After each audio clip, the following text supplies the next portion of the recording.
வணக்கம் நேயர்களே, உள்ளதை உள்ளதென்றும் இல்லதை இல்லதென்றும் உலகிற்கு உரத்து சொல்லி வரும் நமது சத்தியம் தொலைக்காட்சியின் புதிய பரிமாண செய்தி தொகுப்பான அன்னை ஜுவல்லர்ஸ் தூத்துக்குடி வழங்கும் பகல் மின்னலுக்கு உங்கள் அனைவரையும் அன்போடு வரவேற்கிறோம். சற்று முன்னர் கிடைத்த செய்திகளையே தலைப்புச் செய்திகளாக்கி தொடங்குகிறோம் இந்த பகல் நேர பளிச் மின்னல்களை. சட்டப்பேரவையிலிருந்து இன்றும் திமுக உறுப்பினர்கள் வெளியேற்றம். அனகை முருகேசன் கைது விவகாரத்தை முன்னிறுத்தி தேமுதிகவினர் வெளிநடப்பு. நிலம் புயலால் சென்னையில் கரை தட்டிய கப்பல் பற்றிய புதிய தகவல்கள். 300 மெட்ரிக் டன் கச்சா எண்ணெய் இருப்பதால் கடலில் கொட்டி சுற்றுச்சூழல் மாசுபடும் அபாயம். திருச்சி சிறைவாயிலில் வைத்து முன்னாள் அமைச்சர் பொன்முடியை மீண்டும் கைது செய்தது போலீஸ். ஜாமீனில் விடுதலையாகி வெளியே வந்தபோது அதிரடி நடவடிக்கை. நிலம் புயலால் ஏற்பட்ட சேதங்கள் என்னென்ன? மாவட்ட வாரியாக செய்தியாளர்கள் தரும் நேரடி ரிப்போர்ட். கரையை கடந்த புயல் நிலமா இல்லை நீளமா? ஆழமான விவாதம், வலுவான வாதம். குமரி மாவட்டம் தாய் தமிழகத்தோடு இணைந்த 57ஆம் ஆண்டு விழா கொண்டாட்டம். கேரளாவிலிருந்து கன்னியாகுமரியை பிரிக்க போராடிய நாடார் சமூகம் பற்றிய ஒரு உண்மை பதிவு. சட்டமன்றத்தில் முதலமைச்சர் வெளியிட்ட 3 முக்கிய 110 அறிக்கைகள். பேரவை வளாகத்தில் இருந்து செய்தியாளர் தரும் நேரடி தகவல்கள். நேயர்களே, முதல் செய்தியை தமிழக சட்டப்பேரவை பற்றியது. தமிழக சட்டப்பேரவையில் தேமுதிக உறுப்பினர்கள் வெளிநடப்பும் திமுக உறுப்பினர்களின் வெளியேற்றமும் இன்று நடைபெற்றதால் பெரும் பரபரப்பு ஏற்பட்டது. தமிழக சட்டப்பேரவையில் இன்று தேமுதிக உறுப்பினர் அனகை முருகேசன் கைது செய்யப்பட்டது குறித்து தேமுதிக உறுப்பினர்கள் விவாதம் எழுப்பினர். அது குறித்து பேச சபாநாயகர் அனுமதி மறுத்ததை அடுத்து தேமுதிக உறுப்பினர்கள் அனைவரும் சபையிலிருந்து வெளிநடப்பு செய்தார்கள். இதேபோல சேது சமுத்திர திட்டம் குறித்து திமுக உறுப்பினர்கள் ஒத்திவைப்பு தீர்மானம் ஒன்றை கொண்டுவர கோரியதை அடுத்து அதற்கும் அனுமதி மறுக்கப்பட்டது சபாநாயகர் தரப்பிலிருந்து. அதையடுத்து திமுக உறுப்பினர்கள் அனைவரும் எதிர்ப்பு தெரிவித்ததால் அவர்கள் அனைவரும் வெளியேற்றப்பட்டார்கள். இன்றைய சட்டப்பேரவை நிகழ்வுகளை இன்னும் விரிவாக இன்னும் கூடுதலாக தர எமது செய்தியாளர் சையத் சட்டப்பேரவை வளாகத்தில் தயாராக காத்திருக்கிறார். அவரோடு பேசுவோம். வணக்கம் சையத்.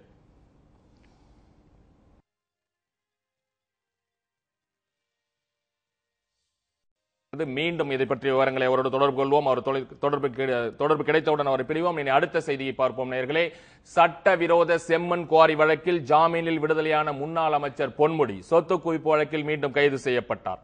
சட்டவிரோதமான முறையில் செம்மண் சுரங்கம் அமைத்து செம்மண் அள்ளிய விவகாரத்தில் முன்னாள் அமைச்சர் பொன்முடி கைது செய்யப்பட்டு திருச்சி மத்திய சிறையில் அடைக்கப்பட்டிருந்தார். இந்நிலையில் அவருக்கு நீதிமன்றம் நேற்று ஜாமீன் வழங்கியதை அடுத்து இன்று அவர் திருச்சி சிறையிலிருந்து விடுதலை செய்யப்பட்டார். சிறை வாசலில் காத்திருந்த விழுப்புரம் மாவட்ட காவல்துறையினர் மேலும் ஒரு வழக்கு, அதாவது சொத்து குவிப்பு வழக்கில் அவரை மீண்டும் இன்று கைது செய்தார்கள். கைது செய்யப்பட்ட அவர் சொத்து குவிப்பு வழக்கு தொடர்பாக திருச்சி நீதிமன்றத்தில் இன்று ஆஜர் செய்யப்படுகிறார். இது குறித்த கூடுதல் தகவல்கள், அதாவது சிறை வாயிலில் நடந்தது என்ன, அந்த காட்சிகள் என்ன என்பதை தருவதற்காக அங்கு காத்திருக்கிறார் எமது திருச்சி மாவட்ட செய்தியாளர் அலெக்ஸ். வணக்கம். வணக்கம் அலெக்ஸ். பாத்தீங்கன்னா முன்னாள் அமைச்சர் பொன்முடி செம்மன், அதாவது வானூர் வட்டம், அது விழுப்புரம் மாவட்டத்தில் இருக்கிறது. அந்த வானூர் வட்டாட்சியர் கொடுத்த ஒரு புகாரின் அடிப்படையில் செம்மன் வழக்கில் அவர் கைது செய்யப்பட்டார். திருச்சி சிறையில் அடைக்கப்பட்டிருந்தார். அந்த வழக்கில் நேற்று அவருக்கு ஜாமீன் கிடைத்தது. இது ஒரு புறம் இருக்கு. அதில் அவர் விடுதலையானார். இப்போது என்ன திடீரென்று உண்மையாகவே என்ன நடக்கிறது? அது எந்த சொத்து குவிப்பு வழக்கு? இது எப்போது பதிவு செய்யப்பட்ட வழக்கு? இன்று கைது செய்யப்பட்ட வழக்கு? அதை பற்றிய தகவல் எதுவும் இருக்கிறதா? கண்டிப்பாக. இப்ப திருச்சியை பொறுத்த வரைக்கும் பாத்தீங்க அப்படின்னா திமுக முன்னாள் அமைச்சர் பொன்முடியை கைது செய்து இவர் மட்டும் இல்லாமல் இருவர் சேர்த்து மொத்தம் 3 பேர் கைது செஞ்சாங்க. அதுல 2 பேரை கடலூர் சிறையிலையும் பொன்முடியை நம்மளுடைய திருச்சி சிறையிலும் கொண்டு அடைச்சிருந்தாங்க. இதை முன்னிட்டு இவர் மேல தொடுக்கப்பட்ட புகார் அப்படின்னு சொல்லி பாத்தீங்க அப்படின்னா 28 கோடி ரூபாய் இந்த செம்மண் ஊழல் நடந்திருக்கதாக இவங்க புகார் கொடுத்தது அடிப்படையில் இவரை கைது செய்து சிறையில் அடைச்சிருந்தாங்க. இப்போ இந்த வழக்கு தொடர்ந்து நடைபெற்று இருந்தது. நேற்று மாலை பாத்தீங்க அப்படின்னா விழுப்புரம் நீதிமன்றத்தில் அவருக்கு நிபந்தனை மூலம் ஜாமீன் வழங்கப்பட்டது. அந்த நிபந்தனை ஜாமீன் இன்னைக்கு காலையில திருச்சி மத்திய சிறையில கொண்டு கொடுத்து அவங்க நம்மளுடைய பொன்முடியை வெளியில விடுறாங்க. இந்த வெளியில விட்ட அடுத்த நிமிடமே பாத்தீங்க அப்படின்னா 2011 இவர் மீது சொத்து குவிப்பு வழக்கானது பதியப்பட்டிருக்கு. இந்த சொத்து குவிப்பு வழக்குக்கு என்ன பண்ணிருக்காங்க அப்படின்னா உடனடியாக பிடி வாரண்ட் கொடுத்திருக்காங்க. இதே விழுப்புரம் நீதிமன்றம். இந்த விழுப்புரம் நீதிமன்றம் 2011 11 ஆட்சி மாற்றம் ஏற்பட்ட பிறகு அதிமுக அரசு போட்ட ஒரு வழக்கு அது நிச்சயமாக போட்ட வழக்கு இது. அப்படி கொடுத்த வழக்கின் அடிப்படையில இன்னைக்கு வந்து காலையில வந்து என்ன ஆயிடுச்சுன்னா திருச்சி மத்திய சிறையில இருந்து வெளிவந்த உடனே அவர்களுடைய வக்கீல்களும் பொன்முடியினுடைய வக்கீல்களுக்கும் காவல்துறைக்கும் பெரிய வாக்குவாதமே ஏற்படுது. என்ன காரணம் அப்படின்னா பிடிவாரண்ட் கொடுத்து இப்பதான் வந்து ஜாமீன்ல வெளிவராரு, உடனடியாக இவர் வந்து கோர்ட்ல வந்து ப்ரொடியூஸ் பண்ணணும் அப்படின்னு சொல்லி அவங்க வந்து சண்டை போடுறாங்க. அப்படி சண்டையிடக்கூடிய டயத்துல என்ன ஆயிடுச்சு அப்படின்னா இந்த பொன்முடியை சேர்ந்த பொன்முடி ஆதரவாளர்களும் சரி வக்கீல்களும் சரி அவரை கூட்டு போறதுக்கு மறுக்கிறாங்க. ஆனா இருந்தும் காவல்துறை வந்து நீதிமன்றத்தினுடைய உத்தரவை வந்து அவமதிக்கிற விதமா இவங்க 2 பேரும் சண்டை போட்டுக்கிட்டாங்க.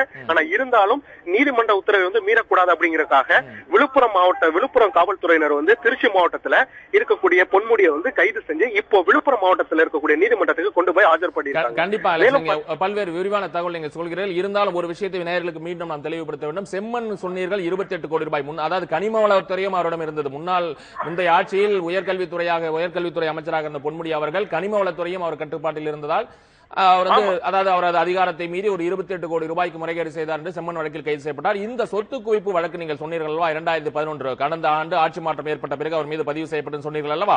அது எத்தனை கோடி ரூபாய்க்கு சொத்து குவிப்பு வழக்கு? அதை பற்றி விவரம் ஏதேனும் இருக்கிறதா? அதை பற்றின முழு விவரங்கள் வந்து இதுவரைக்கும் தகவல் காவல்துறையின் மூலமாக தெரிவிக்கப்படல. ஆனா குறைந்தபட்சம் 50 கோடி ரூபாய்க்கு மேல வந்து இவர் மேல வந்து சொத்து குவிப்பு வழக்கு இருக்கு அப்படிங்கறது வந்து ஊர்ஜிதம் பண்றாங்க. இன்னொரு விஷயம் பாத்தீங்க அப்படின்னா இவர் மட்டும் இல்லாம இவருடைய பையன், அதாவது கௌதம சிகாமணி அப்படிங்கிற இவருடைய பையன் மேலேயும் இந்த சொத்து குவிப்பு வழக்கு இருக்கிறதுனால நேற்று மாலை விழுப்புரம் நீதிமன்றத்தில் வந்து இவரே வந்து சரணடைஞ்சிருக்காரு. அப்ப இன்னைக்கு வந்து தந்தை மகன் இருவரையுமே வந்து கோர்ட் விழுப்புரம் நீதிமன்றத்தில் வந்து ஆஜர்படுத்தி இன்னைக்கு அதுக்கான விசாரணை வந்து நடந்துகிட்டு இருக்கு. இனி மாலை அது விழுப்புரம் செய்தியாளர் கோபிநாத் அவர்கள் காத்திருக்கிறார், நம்ம தொலைபேசி காத்திருக்கிறார். விழுப்புரம் நிலவரம் என்ன என்று அவர் கேட்டுக்கிறோம். இப்போது நீங்கள் சொல்வதை பார்த்தால் திருச்சி சிறை வாயிலில் திமுக வழக்கறிஞர்களுக்கும் பொன்முடி ஆதரவாளருக்கும் அங்க கைது செய்த போலீசாருக்கும் இடையே பெரிய தள்ளுமுள்ளு சண்டையெல்லாம் நடந்தது. அந்த காட்சிகள் எல்லாம் பதிவு செய்யப்பட்டிருக்கிறது. அப்படித்தானே அலெக்ஸ்? ஆமா, கண்டிப்பாக. என்னன்னா நேற்று வந்து போராடி திமுக முன்னாள் அமைச்சருக்கு வந்து நேற்று மாலை வந்து நீதிமன்றத்துல போராடி நிபந்தனை ஜாமீன் வழங்கியிருக்காங்க. இந்த நிபந்தனை ஜாமீன் எப்படி அப்படின்னா இங்க ஒவ்வொரு நாளும் திருச்சியில இருக்கக்கூடிய குற்றவியல் காவல் நிலையத்துல வந்து கையெழுத்து போடணும் காலை 10 மணிக்கு. அப்படி இருக்கக்கூடிய பட்சத்துல இப்ப இன்னைக்கு காலையில அவங்க ஜாமீன்ல வெளியில வந்த உடனேயே இந்த பிடி வாரண்ட் வந்து ஏற்கனவே இவருக்காக பெறப்பட்டு வச்சிருக்குங்க. இந்த அப்படி வாங்கி வச்சதன் அடிப்படையில உடனடியாக வெளியில வந்த அடுத்த மறுநிமிடமே இவரை கைது செய்து விழுப்புரத்திற்கு கொண்டு சென்றனர். கண்டிப்பாக. அதாவது இன்னொன்று நான் கேட்க வேண்டும். பொன்முடி அவர்கள் விடுதலையாவதையொட்டி அவரை வரவேற்க யாராவது திமுக முக்கியஸ்தர்கள், அதாவது லோக்கல் முக்கியஸ்தர்கள், உள்ளூர் முக்கியஸ்தர் கே என் நேரு போன்ற முக்கியஸ்தர்கள் யாரும் சிறைவாயில் காத்திருந்தார்களா? அதை பற்றி தகவல் எதுவும் இருக்கிறதா? இல்ல, ஒரு சிலர் மட்டும்தான் வந்திருந்தாங்க. ஏன்னா இப்போ ஒரு கடந்த 2 நாட்களுக்கு முன்புதான் வந்து பாத்தீங்க அப்படின்னா ஏவா வேலு மற்றும் துரைமுருகன் இவங்க எல்லாருமே வந்து பாத்துட்டு போயிருக்காங்க. அதுக்கு முந்தின வாரம் பாத்தீங்கன்னா ஸ்டாலின் வந்து பாத்துட்டு போயிருந்தாரு. இப்படி தொடர்ச்சியா இவரை வந்து முக்கிய பிரமுகர்கள் எல்லாமே வந்து இவரை பாத்துட்டு போயிட்டாங்க. ஒவ்வொரு முறையும் வந்து கே என் நேரு கூட வந்துகிட்டே இருந்தாரு. பட் இன்னைக்கு வந்து அவர் கொஞ்சம் தாமதமாக வந்தார். ஆனா வந்ததும் வந்து அவர் தாமதமாக வந்தார். ஆனா அதுக்குள்ளே வந்து அவங்க இவரை வந்து பொன்முடியை வந்து காவல் நிலையத்துல வந்து புடிச்சிட்டு போறதுக்காக வந்து நின்ன காவல்துறையினர் இவரை கைது செஞ்சு கூட்டு போயிட்டாங்க. கண்டிப்பாக அலெக்ஸ். அதாவது நீங்கள் சொல்வதை பார்த்தால் விடுதலையாக போகிற பொன்முடி மீண்டும் கைதாக போவார். அவரை வரவேற்பதில் அர்த்தமில்லை என்பது திமுக பிரமுகர்களுக்கு தெரிந்திருக்கும் போல. அதனால்தான் கே என் நேரு போன்றவர் கூட காலதாமதம் வந்திருக்கிறார்கள். எது எப்படி இருந்தாலும் திருச்சி சிறை வாயிலிருந்து என்ன அங்கு நடந்தது என்பதை மிக தெளிவாக விரிவாக நேயர்களுக்கு எடுத்துரைத்தீர்கள். மிக்க நன்றி அலெக்ஸ். நேயர்களே, ஜாமீனில் விடுதலையான முன்னாள் அமைச்சர் பொன்முடி சொத்து குவிப்பு வழக்கில் இன்று திருச்சி சிறைவாயில் கைது செய்யப்பட்டார் என்று பார்த்தோம். இது குறித்து பொன்முடியின் சொந்த மாவட்டமான, அதாவது திருச்சி நிலவரம் என்னவென்று, திருச்சி சிறைவாயில் நடந்தது என்னவென்று திருச்சி மாவட்ட செய்தியாளர் அலெக்ஸ் சொன்னார். இப்போது பொன்முடி அவர்களின் சொந்த மாவட்டமான விழுப்புரத்தில் நிலவும் சூழ்நிலை என்ன என்று விழுப்புரத்தில் காத்திருக்கிறார் கோபிநாத். அவரிடம் பேசுவோம். வணக்கம் கோபி. அளவுக்கு அதிகமா கோபி வணக்கம், லைன்ல இருக்கீங்களா? வணக்கம் சார். அதாவது பாத்தீங்கன்னா இவ்வளவு நேரம் அலெக்ஸ் சொல்லியிருந்தார். இப்ப நீங்க சொல்லுங்க, அதாவது இந்த சொத்து குவிப்பு வழக்கு என்ன வழக்கு, அது கொஞ்சம் சுருக்கமாக சொல்லுங்க. எப்போது பதிவு செய்யப்பட்ட வழக்கு என்று அவர் சொல்லிவிட்டார், 2011 சொல்லி. அந்த வழக்கை பற்றி விவரம் சொல்லுங்கள். எத்தனை கோடி ரூபாய் அளவுக்கு சொத்து குவிக்கப்பட்டதாக அவர் மீது வழக்கு பதிவு செய்யப்பட்டது? அது 50 கோடி ரூபாய் சார். அளவுக்கு அதிகமாக வந்து சொத்து சட்டதாக வந்து பொன்முடி மற்றும் பொன்முடி மனைவி விசாலாட்சி பொன்முடி மீது இந்த வழக்கு தொடரப்பட்ட சார். லஞ்ச ஒழிப்பு காவல்துறை மூலமா இந்த வழக்கு இந்த வழக்குல வந்து கடந்த 8ஆம் தேதி வந்து பிடி வாரண்ட் வந்து பிறப்பிக்கப்பட்டது. இது பொன்முடி சொத்து செம்மன் குவாரி முறைகேட்டுல கைது செய்யப்பட்டு திருச்சி சிறையில் இருக்கும்போது அவர் இந்த நீதிமன்றத்தில் ஆஜராகவில்லை. இந்த வழக்கு நீதிமன்றத்தில் ஆஜராகாத வச்சு இன்று வந்து விடுதலையான பொன்முடியை விஜிலன்ஸ் காவல்துறையினர் வந்து கைது பண்ணி இந்த விழுப்புரம் குற்றவியல் நடுவர் நீதிமன்றத்தில் நீதிபதி கயல்வெளி முன்பு ஆஜர்படுத்தினாங்க. இந்த வழக்கு ஆஜர்படுத்தி விட்டார்களா? இப்போது இன்று காலை கைது செய்யப்பட்ட சொல்லுங்கள். தற்போது ஆஜர்படுத்திட்டாங்க. இதனால வந்து அந்த பகுதியில வந்து காவல்துறையினர் வந்து ஏராளமா குவிக்கப்பட்டிருக்காங்க. திமுக தொண்டர்கள் இதனால பெரும் அதிர்ச்சியில் இருக்காங்க. இந்த பரபரப்பான அந்த காட்சிகளை எல்லாம் நீங்கள் சொன்ன காட்சிகளை எல்லாம் பதிவு செய்து தயவு செய்து விரைவாக அனுப்பி வைங்கள். நேயர்களுக்கு நாம் அதை காண்பிக்க வேண்டும். என்னென்றால் நீங்கள் நீதிமன்றத்தில் இருக்கிறீர்கள், என்னோட பேசிக் கொண்டிருக்கிறீர்கள். அந்த காட்சிகளை பதிவு செய்து உங்கள் ஒளிப்பதிவாளர் மூலம் சீக்கிரம் அனுப்பி வைங்கள். அதையும் பார்க்கலாம். அடுத்தது மூத்த வழக்கறிஞர் திரு டி எஸ் சுப்பிரமணியன் அவர்கள் தான் திரு பொன்முடிக்காக ஆஜராகி வருகிறார் என்று கேள்விப்பட்டோம். அந்த தகவல் உண்மைதான். இப்போது புதிதாக கைது செய்யப்பட்ட பொன்முடிக்காக மீண்டும் ஒரு ஜாமீன் மனு, அதாவது சொத்து குவிப்பு வழக்கிற்காக ஜாமீன் மனு எதுவும் தாக்கல் செய்யப்படுகிறதா? டி எஸ் சுப்பிரமணியம் அவர்கள் தரப்பிலிருந்து எதுவும் தகவல் கிடைத்ததா உங்களுக்கு? இருக்கு, வாய்ப்பு இருக்கு. இப்ப டி என் சுப்பிரமணியம் தான் இந்த வழக்கு வந்து ஏற்கனவே தொடரப்பட்டு இந்த வழக்கு வந்து நாளை விசாரணைக்கு தான் வர இருந்தது.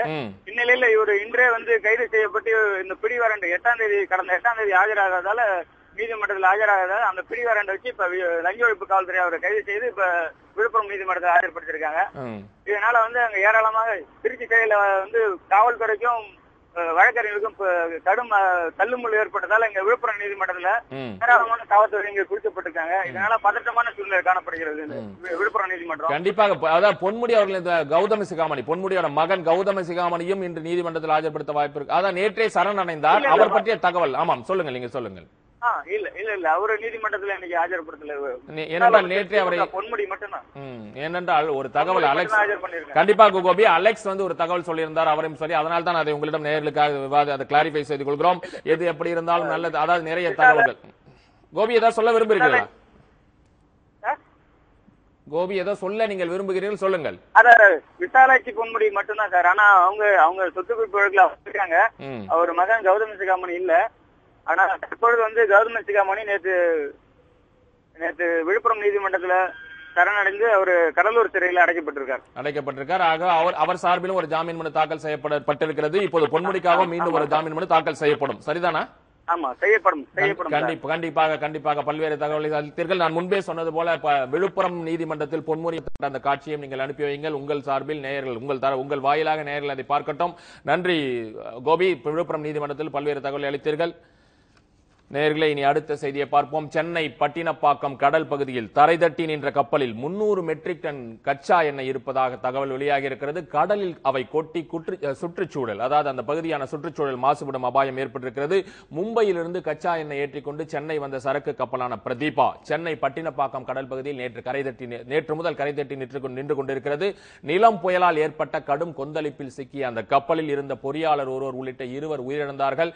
கப்பலில் சிக்கியிருந்த மாலுமிகள் 15 பேர் மீட்கப்பட்டிருக்கிறார்கள். காணாமல் போன கப்பல் பணியாளர்களை தேடும் பணி தீவிரப்படுத்தப்பட்டுள்ளது. இந்நிலையில் தரை தட்டி நிற்கும் கப்பலை அப்பகுதியில் இருந்து மீட்கும் பணி தற்போது நடைபெற்று வருகிறது. நேற்று மாலை சென்னைக்கு மிக அருகே கரையை கடந்த நிலம் புயல் காரணமாக சென்னை மாநகருக்குள் ஓரளவுக்கு சேதங்கள் ஏற்பட்டுள்ளன. சென்னையில் உள்ள மெரினா கடற்கரையில் கடல் கொந்தளிப்பு காரணமாக வெள்ளம் ஏற்பட்டு அங்கிருந்த கடற்கரையில் இருந்த கடைகள் முழுவதுமாக உருட்டிவிடப்பட்டு வெள்ளத்தில் மூழ்கி காணப்படுகின்றன. மேலும் கடற்கரை சாலையில் கடற்கரையில் இருந்த மணல் காற்றின் மூலமாக அடித்து வரப்பட்டு வெறும் 2 அடி அளவிற்கு மணல் பயிராக காணப்படுகிறது. இதனால் சாலையில் வாகனங்கள் போக்குவரத்து நிறுத்தப்பட்டுள்ளது. இந்த பலத்த சூறை காற்றின் காரணமாக தூத்துக்குடியிலிருந்து நேற்றைய தினம் வந்து கொண்டிருந்த பிரதீபா காவேரி என்ற கப்பல் சென்னைக்கு அருகே சாந்தோம் பகுதியில் கரை தட்டியுள்ளது. இந்த கப்பலை காண்பதற்காக பெருமளவில் இன்று காலை முதலே மக்கள் வந்தவண்ணம் உள்ளனர். இதனால் இந்த இடமே சுற்றுலா தலம் போல இன்று காட்சி அளிக்கிறது. புயல்ல பாதிப்பு நேற்று எங்களுக்கு அவ்வளவா தெரியல. நாங்க வந்து அந்த ஏரியால இருந்தோம். இங்க வந்து பாக்குறதுக்கு வந்திருக்கோம் ஷிப் எப்படி மாட்டிருக்கு அப்படின்னு சொல்லிட்டு. இது பார்த்தது ரொம்ப ஆச்சரியமா தான் இருக்கு. ரொம்ப அவ்வளோ பெரிய கப்பல் இங்க வந்து மாட்டிருக்கிறது ரொம்ப பெரிய விஷயம். முன்ன ஒரு வாட்டி மாட்டிருக்கு, ரொம்ப வருஷம் முன்ன, அது மெரினா பீச் பக்கத்துல. அதே மாதிரி இதுவும் இங்க நினைக்கிறேன். எடுக்கிறது ரொம்ப கஷ்டமா இருக்கும் போல இருக்கு. பார்க்கறதுக்கு வந்திருக்கோம். we are just coming to enjoy here. கடந்த 3 நாட்களாக மழையும் காற்றுமாக இருந்த சென்னை மாநகரில் தற்போது சூரியனின் தாக்கம் ஏற்பட்டு வெயில் ஏற்பட்டு இதனால் மக்களுக்கு மன மகிழ்ச்சியை அளித்துள்ளதாக இங்கே வந்துள்ள பலரும் கருத்து தெரிவித்துள்ளனர். இந்த கப்பல் கரை ஒதுங்கி இருக்கு. இன்னைக்கு ஸ்கூல் லீவ் விட்டது இதுக்காக தான் நினைக்கிறேன். நல்ல வெக்கேஷன் டைம் தான் இது. பசங்க எல்லாம் இது வந்து பார்க்கறது நல்லா இருக்கும். இந்த கப்பல் இதுக்கு பின்னாடி தான் வருது. சாந்தோம் சர்ச்சுக்கு பின்னாடி தான் வருது. நல்லா பக்கத்துல இருந்து பார்க்கலாம் எல்லாரும். சி ரொம்ப ரஃபா இருக்குது, இது ரொம்ப வேவ்ஸ் ரொம்ப இதுவா இருக்குது பாக்கிறதுக்கு. எங்க நேத்து வர முடியல, நேத்து ரொம்ப ஆச்சரியமா இருந்தது பார்க்கலான்னு. ஆனா ரொம்ப காத்து நல்லா நிறைய இருந்தது, அப்படி நடக்கிறச்சியும் ரொம்ப புஷ் பண்ற மாதிரி இருந்தது. சரி இப்போ மார்னிங் டைம்ல பாக்கிறதுக்கு வந்திருக்கோம், எப்படி இருக்குன்னு என்ஜாய் பண்றதுக்கு வந்திருக்கோம். 25 ஆண்டுகளுக்கு முன்பாக வீசியிருந்த புயலை அடுத்து தற்போதுதான் சென்னை மாநகரை ஒரு புயல் தாக்கி இருக்கிறது. இதனால் பலரும் இந்த புயலை ஆர்வமாகவும் அந்த சேதங்களை மறந்து ரசிக்கும் விதமாகவே பொதுமக்களின் கருத்து தெரிவித்துள்ளனர். சத்தியம் செய்திகளுக்காக ஒளிப்பதிவாளர் ஸ்ரீனிவாசுடன் பிரகாஷ். நேயர்களே, கச்சா எண்ணெய், அதாவது வயிறு நிறைய கச்சா எண்ணெயோடு கரைதட்டிய அந்த கப்பலை பார்த்தீர்கள், பிரதீபா கப்பலை பார்த்தீர்கள். அதை பற்றி அதை ஒரு சுற்றுலா இடம் போல சென்னை மக்கள் அதை தேடி வந்து ஆர்வத்தோடு பார்க்கின்ற காட்சிகளை பார்த்தீர்கள். இனி ஒரு பிளாஷ் நியூஸ். சற்று முன் வந்த ஒரு செய்தி வந்திருக்கிறது நேயர்களே. குடியரசுத் தலைவராக பிரணாப் முகர்ஜி தேர்வு செய்யப்பட்டதை எதிர்த்து தொடரப்பட்ட வழக்கை உச்சநீதிமன்றம் வரும் 20ஆம் தேதி, அதாவது நவம்பர் மாதம் 20ஆம் தேதிக்கு ஒத்திவைத்திருக்கிறது. இந்த மாதம் ஆதாயம் பெறும் பதவியில் இருந்ததாக கூறி அவர் போட்டியிட்டது செல்லாது என்று தெரிவித்து அவரை எதிர்த்து போட்டியிட்ட PA சங்மா இந்த வழக்கை தொடர்ந்தார் என்று குறிப்பிட. மீண்டும் அந்த செய்தி உங்களுக்காக. குடியரசுத் தலைவராக பிரணாப் முகர்ஜி தேர்வு செய்யப்பட்டதை எதிர்த்து தொடரப்பட்ட வழக்கை உச்சநீதிமன்றம் வரும் 20ஆம் தேதிக்கு ஒத்திவைத்திருக்கிறது. ஆதாயம் பெறும் பதவியில் இருந்ததாக கூறி அவர் குடியரசுத் தலைவர் தேர்தலில் போட்டியிட்டது செல்லாது என்று தெரிவித்து அறிவிக்க கோரி அவரை எதிர்த்து போட்டியிட்ட PA சங்மா தொடர்ந்த வழக்கு இது. இனி அடுத்த செய்தி நேயர்களே. தொடர்ந்து பெய்து வரும் கனமழையால் டெல்டா மாவட்டங்களான நாகை, திருவாரூர் மாவட்டங்களில் லட்சக்கணக்கான ஏக்கரில் பயிரிடப்பட்டுள்ள சம்பா நெற்பயிர் நீரில் மூழ்கியுள்ளதாக செய்திகள் வெளியாகியுள்ளன. இதனால் விவசாயிகள் பெரும் அதிர்ச்சிக்கும் வேதனைக்கும் கவலைக்கும் ஆளாகி இருக்கிறார்கள். இந்த பயிர் சேதம் குறித்த கூடுதல் விவரங்களை தருகிறார் எமது தஞ்சை செய்தியாளர் அலெக்ஸ். அவரிடம் நேரடியாக பேசுவோம். அலெக்ஸ் வணக்கம். வணக்கம் அலெக்ஸ், பாத்தீங்கன்னா ஒரு 15-20 நாளில் நிலைமை மாறி இருக்கிறது. 20 நாள் 25 நாட்கள் முன்னாடி எல்லாம் தமிழகம் வந்து போர் தொடுத்தது. அதாவது உச்சநீதிமன்றம் வாயிலாக காவிரி தண்ணீர் வேண்டும் வேண்டும் என்று தண்ணீரை கோரி போரிட்ட நிலைமை, வாதிட்ட நிலைமை மாறி இன்று தண்ணீரில் மிதக்கிறது டெல்டா மாவட்டம், அதுவும் தஞ்சை மாவட்டம். நீங்கள் சொல்லுங்கள், உண்மையாகவே அதாவது மிக கடுமையான மழை காரணமாக ஒரு 15-20 நாளுக்கு முன்னாடி காய்ந்து கெட்ட பயிர் இப்போது பெய்து கெட்டு இருக்கிறதா, மழையால் மிதக்கிறதா, என்ன நிலவரம் அங்க நீங்கள் சொல்லுங்கள். அதாவது தஞ்சை, நாகை, திருவாரூர் உள்ளிட்ட காவேரி டெல்டா மாவட்டங்கள்ல நீங்க சொன்னது மாதிரி ஒரு 15 நாளைக்கு 20 நாளைக்கு முன்ன விட்டு, அதாவது வழக்கமா ஜூன் 12ஆம் தேதி மேட்டூர் அணை திறந்தால் மட்டும்தான் இந்த டெல்டா மாவட்டங்களில் முப்போகம் விளையும். ஆனா இந்த ஆண்டு வந்து மேட்டூர்ல தண்ணி இல்லாதனால தண்ணீர் திறக்கப்படல. இதனால வந்து டெல்டா மாவட்டங்களில் எந்த ஆண்டு இல்லாத அளவுக்கு டெல்டா மாவட்டங்கள் வறட்சியின் பிடியில் சிக்கி தவித்துக் கொண்டிருந்தது. தற்போது தொடங்கி இந்த வடகிழக்கு பருவமழை தொடங்கியதிலிருந்து ஒரு 10-15 நாட்களாக டெல்டா மாவட்டங்களில் கனமழை கொட்டி தீர்த்த வண்ணம் இருந்தது. தற்போது 3 நாளுக்கு முன்பு உருவான நீலம் புயல்னால டெல்டா மாவட்டங்களில் 3 நாட்களாக, அதாவது தமிழ்நாட்டிலேயே டெல்டா மாவட்டங்களில் அதிக மழை பெய்திருக்கிற அளவுக்கு பதிவாகி உள்ளது. காலை 8:30 மணி நிலவரப்படி பார்த்தா கூட மஞ்சள் ஆறுங்கிற இடத்துல வந்து 156 மில்லிமீட்டரும், திருத்துறைப்பூண்டியில் 115 மில்லிமீட்டரும், ஈச்சன்வெடியில் 110 மில்லிமீட்டரும், வலங்கைமானில் 106 மில்லிமீட்டரும், குடவாசலில் 104 மில்லிமீட்டரும், நீடாமங்கலத்தில் 86 மில்லிமீட்டரும், மயிலாடுதுறையில் 83 மில்லிமீட்டரும், திருக்காட்டுப்பள்ளியில் 75 மில்லிமீட்டரும், தஞ்சாவூரில் 74 மில்லிமீட்டரும், திருவாரூரில் 66 மில்லிமீட்டரும், நாகையில் 56 மில்லிமீட்டரும் என மழை கொட்டி தீர்த்துள்ளது. இந்த தொடர்ந்து இந்த மழையினால ஏற்கனவே வந்து சம்பா பயிர் செஞ்சுட்டு காவிரி தண்ணிக்காக காத்திருந்த விவசாயிகளுக்கு அந்த வடகிழக்கு பருவமழை பெய்ய தொடங்கிய போது மிகவும் மகிழ்ச்சியாக இருந்தாங்க. ஏன் அப்படின்னா இந்த ஆண்டு வந்து ஒரு போக சாகுபடியே நம்மளால கடைசி வரைக்கும் செய்ய முடியும் என்ற நம்பிக்கை ஏற்பட்டது. இந்நிலையில நீலம் புயல்னால கடுமையான மழை. மீண்டும் ஒருமுறை குறுக்கிடுவதற்கு மன்னிக்கவும், ஒன்றும் இல்லை அலெக்ஸ், அது நீலம் புயல் அல்ல, நீலம் புயல். அதை பற்றி ஒரு செய்தி கூட நான் வரப்போகிறது. நீங்கள் மீண்டும் ஒரு முறை நீலம் என்று சொன்னதால் குறுக்கிடுகிறேன். அது நிலம் புயல், நீலம் புயல் அல்ல, நீலம் புயல். அதற்கான காரண காரியம் என்ன என்பது ஒரு விவாதமே வரப்போகிறது. ஆகவே தயவு செய்து நீலம் புயல் என்று குறிப்பிடுங்கள். இன்னொரு கேள்வி இதே நேரத்தில் உங்களிடம் கேட்டு விடுகிறேன். அதாவது சம்பா பயிர் சாகுபடி இந்த முறை வந்து காவிரி தண்ணீர் இல்லாததால் குறைந்த அளவில் இருந்தது. அதாவது பெரிய அளவில், அதாவது பல லட்சம் ஏக்கர் அளவில் பயிரிடப்படவில்லை, அதோட அளவு குறைந்திருந்தது, அதனால் சேதமும் குறைந்திருந்தது ஒரு தகவல் வருகிறது. அது உண்மையா? அதை பற்றி ஏதும் தகவல் இருக்கிறதா? அது உண்மையான தகவல் தான். அதாவது காவிரி டெல்டால வந்து காவிரி தண்ணீர் கிடைக்கும் பட்சத்துல வந்து ஒரு 16,000 லட்சம் ஏக்கர்ல வந்து சம்பா சாகுபடி வழக்கமாக பயிர் செய்யப்படும். தற்போது காவிரி தண்ணீர் இல்லாம, அதாவது வானம் பார்த்த பூமியாக, அதாவது தெளிப்பு முறையிலேயே சம்பா சாகுபடியை விவசாயிகள் வந்து வானத்தை நம்பியே இப்ப பயிர் செஞ்சிருந்தாங்க. தஞ்சாவூர் மாவட்டத்தை பாத்தீங்கன்னா 1,29,000 ஹெக்டேர்ல சம்பா சாகுபடி செய்யணும்.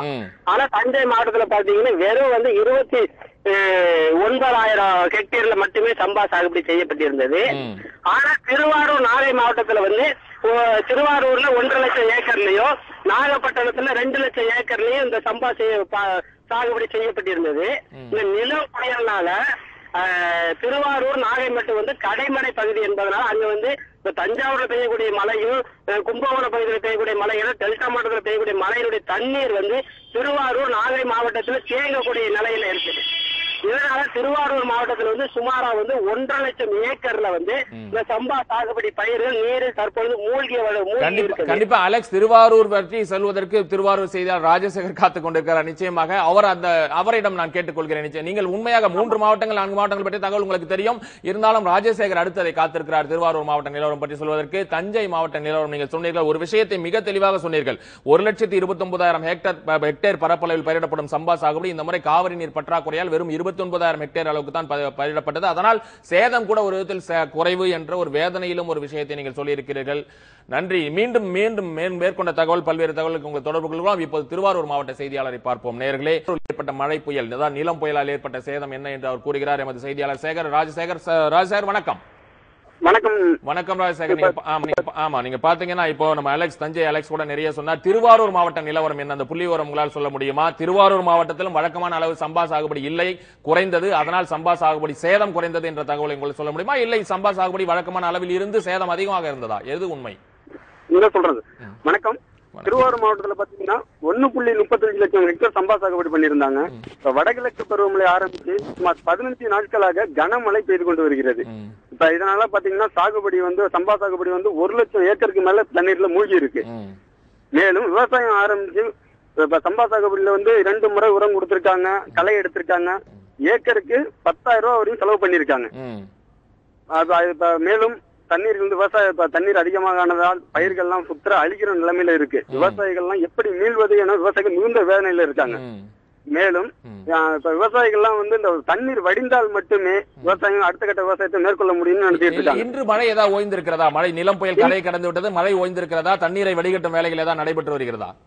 அத இன்னும் மேற்கொள்ளல. தண்ணீர் இன்னும் அதுக்கான முயற்சி தமிழக அரசு இன்னும் மேற்கொள்ளல. இங்க திருவாரூர் மாவட்டத்தை பொறுத்த அளவுக்கு எத்தனை நாள் பயிர், அதாவது சம்பா ஒரு அளவு சொல்ல முடியுமா? நீங்கள் என்ன பயிரின் உயரத்தை வைத்து பார்த்தால் சம்பா பயிர் மூழ்கி இருக்கிறதா, இல்லை அரை அளவு வெள்ளம் சூழ்ந்திருக்கிறதா? எப்படி அது நிலவரம் எப்படி இருக்கிறது?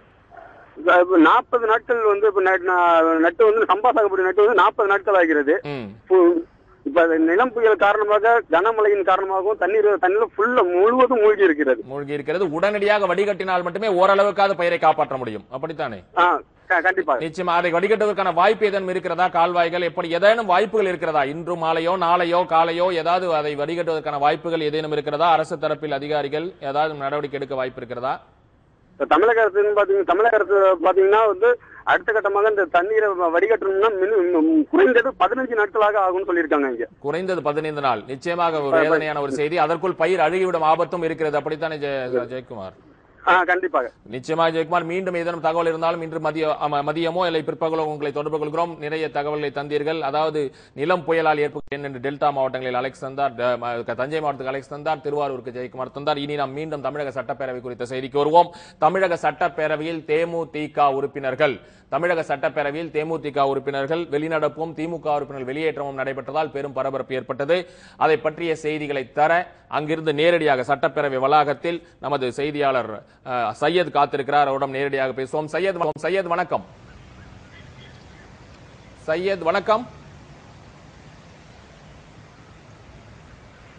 வணக்கம் சார். சையத், நீங்க பாத்தீங்கன்னா ஒரு வெளியேற்றம். வணக்கம் சார். வணக்கம் சையத். ஒன்றுமில்லை, என் கேள்வியை நீங்கள் வாங்கிக் கொண்டு அதன் பிறகு பதில் சொல்லுங்கள். ஒரு வெளியேற்றம் நடந்திருக்கிறது, ஒரு வெளிநடப்பு நடந்திருக்கிறது. திமுக நேற்றும் வெளியேற்றப்பட்டார்கள், இன்றும் வெளியேற்றப்பட்டார்கள். நேற்று வேறொரு விஷயம், டெங்கு மற்றும் நமது இன்னொரு விஷயம், அதை நான் சொல்கிறேன். இன்று பார்த்தீர்கள் ஆனால் சேது சமுத்திர திட்டம் பற்றி விவாதிக்க அனுமதி மறுப்பு என்று. அதை நீங்கள் சுருக்கமாக சொல்லுங்கள். அந்த காட்சிகள் இருந்தால் நமது செய்தியாளர் போடுவார். நீங்க சொல்லுங்கள், எந்த காரணத்திற்கு சேது சமுத்திர திட்டத்தை என்ன முன்வைத்தார்கள், எதற்காக அனுமதி மறுக்கப்பட்டது, அந்த வெளியேற்றம் பற்றி கொஞ்சம் சொல்லுங்கள்.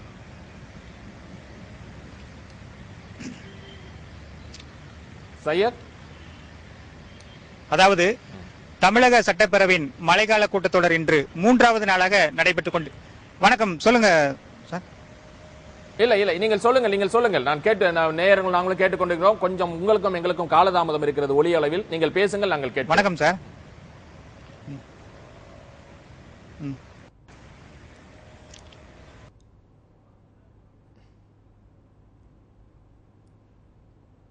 சையத், 6000 கோடி ரூபாயிலான நிதிநிலை, அதாவது துணை முதல் நிதிநிலை அறிக்கையை தாக்கல் செய்தார். அதன் மீதான விவாதம் இன்று 2வது நாளாக நடைபெற்றுக் கொண்டிருக்கின்றது. அதற்கு முன்னதாக இன்று காலை சட்டப்பேரவை 10 மணிக்கு கூடியதுமே கேள்வி நேரம் நடைபெற்றுக் கொண்டிருந்தது.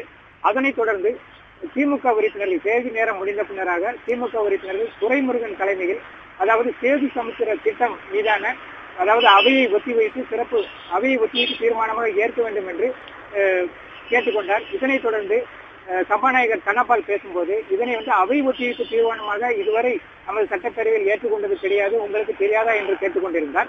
அப்போது திமுக உறுப்பினர்கள் அனைத்து உறுப்பினர்களுமே எழுந்து முன்னதாக வந்துவிட்டார்கள். அதாவது முன்னாள் அமைச்சர்கள் தங்கம் தென்னரசு உட்பட, மற்ற ஏவ வேலு மற்றும் முன்னாள் அமைச்சர் பெரிய கருப்பணன் உட்பட, மற்ற ஜே அன்பழகன் மற்றும் மற்ற அனைத்து திமுக உறுப்பினர்கள் முன் வரிசையில் வந்து கொண்டே இருந்தார்கள். இதனை கண்டித்து சட்டப்பேரவைத் தலைவர் இதனை கண்டித்தார். இதனைத் தொடர்ந்தும் அதாவது திமுக உறுப்பினர்கள் நின்று கொண்டிருக்கும் போதே மார்க்சிய கம்யூனிஸ்ட் மற்றும் இந்திய கம்யூனிஸ்ட் கட்சி மற்றும் தேமுதிக உறுப்பினர்களும் எழுந்து நின்றார்கள். அப்போது ஒவ்வொருவராக பதிலை கூறுங்கள் என்று கேட்டுக்கொண்டிருந்த போது திமுக உறுப்பினர் மற்றும், அதாவது துரைமுருகன் மட்டும் எழுந்து இந்த சேது சமுத்திர திட்டத்தை பற்றி, அதாவது அவையை ஒத்திவைத்து சிறப்பு கவனிப்பு தீர்மானம் கொண்டு வரும் என்று கேட்டுக்கொண்டார். இதனை ஏற்க மறுத்த சபாநாயகர் ஏற்க மறுத்துக் கொண்டிருந்த நிலையில் அனைவரும் ஒட்டுமொத்தமாக கோஷம் எழுப்பினர். அதனைத் தொடர்ந்து இவர்களை அவையை விட்டு வெளியேற்றுமாறு அவை காவலர்களை குறிப்பிட்டு இவர்களை வெளியேற்றுமாறு உத்தரவிட்டார். பற்றி சொன்னீர்கள். நாம் இப்போது, அதாவது உங்களுக்கும் எங்களுக்கும் ஒலி அளவில் கொஞ்சம் தொடர்பு கொள்வது பிரச்சனையாக இருக்கிறது. இருந்தால் தேமுதிக வெளிநடப்பு பற்றி சொல்லுங்கள். அனகை முருகேசன் கைது, அந்த பிரச்சனை எழுப்பியவர் யார், அது எதற்காக அனுமதி மறுக்கப்பட்டது, அதை ஏற்று விஜயகாந்த் ஆதரவு எம்எல்ஏக்கள் வெளிநடப்பு செய்ததை பற்றியும் சொல்லுங்கள் சையத். அதாவது திமுக உறுப்பினர்கள் வெளியேற்றத்தை தொடர்ந்து தேமுதிக உறுப்பினர்கள், அதாவது நேற்று சட்டப்பேரவைக்கு வந்துவிட்டு திரும்பிய அனகை முருகேசனை சென்னை பத்திரிகையாளரை தாக்கிய வழக்கில் சென்னை மாநகர காவல்துறையினர் கைது செய்தார்கள். அதாவது சட்டப்பேரவைக்கு சென்று கொண்டிருந்த ஒருவரை எப்படி கைது செய்யலாம் என்ற கோரிக்கை சிறப்பு கவனிப்பு தீர்மானம் கொண்டு வரும் என்று அவர்கள் கேட்டுக்கொண்டார்கள். இதனை ஏற்க மறுத்ததால் தேமுதிக உறுப்பினர்களும் வெளிநடப்பு செய்தார்கள் சார். கண்டிப்பாக. வேறு இன்று 3 முக்கிய ஒன் டன் ஸ்டேட்மெண்ட் அறிக்கைகளை 3 முக்கிய அறிக்கைகளை முதலமைச்சர் வெளியிட்டிருக்கிறார். அதை பற்றியும், ஏனென்றால் நம் தலைப்புச் செய்தியில் கூட படித்தோம், அந்த 3 முக்கிய ஒன் டன் ஸ்டேட்மெண்ட் ஏனென்றால் விதி சட்டப்பேரவை விதி 110 அறிக்கையின் கீழ் முதலமைச்சர் ஒரு அறிக்கையை வாசிக்கிறார் என்றால் மிக முக்கியமான ஒரு விஷயமாக இருக்கும். அடிக்கடி அந்த மாதிரி அறிக்கைகளை முதலமைச்சர் வாசிப்பார். இன்று 3 முக்கிய ஒன் டன் ஸ்டேட்மெண்ட்களை அவர் வாசித்தார். அதை பற்றிய தகவலும் நீங்கள் சுருக்கமாக நேயர்களுக்கு சொல்லுங்கள் சையத். அதாவது தமிழக முதலமைச்சர் இன்னைக்கு ஒரு 3, அதாவது அதற்கு முன்னதாகவே தேமுதிகவினர் வெளியேற்ற, அதாவது அவர்கள் வெளிநடப்பு செய்திருக்கிறார்கள். அதனைத் தொடர்ந்து சபாநாயகர் வேறொரு அறிவிப்பை குறிப்பிட்டார். அதனையும் இதில் நம்ம முக்கியமாக குறிப்பிட வேண்டும்.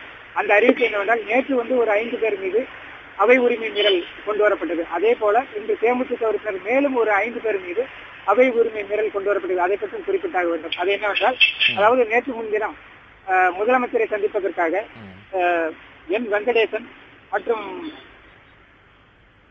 சம்பத்குமார், சுரேஷ்குமார், தினகரன், நல்லகண்டி ஆகிய சட்டப்பேரவை தேமுதிக உறுப்பினர்கள் முதலமைச்சரை சந்திக்க வேண்டும் என்று துணை செயலாளர் ஆண்டியப்பனிடம், அதாவது முதலமைச்சர் அலுவலகத்தின் துணை செயலாளர் ஆண்டியப்பனிடம் மனு கொடுத்தார்கள். கொடுத்துவிட்டு இவர்கள் பத்திரிகைகளுக்கு வெளியே சென்று பேட்டி அளித்திருக்கிறார்கள். அப்போது இந்து நாளிதழுக்கு, அதாவது ஒரு ஆங்கில நாளிதழுக்கு பேட்டி அளித்ததால் இது முதலமைச்சரின் உரிமையை பாதித்திருப்பதாக மேலும் ஒரு அவை உரிமை மீறல் என்று கொண்டு வரப்பட்டிருக்கிறது.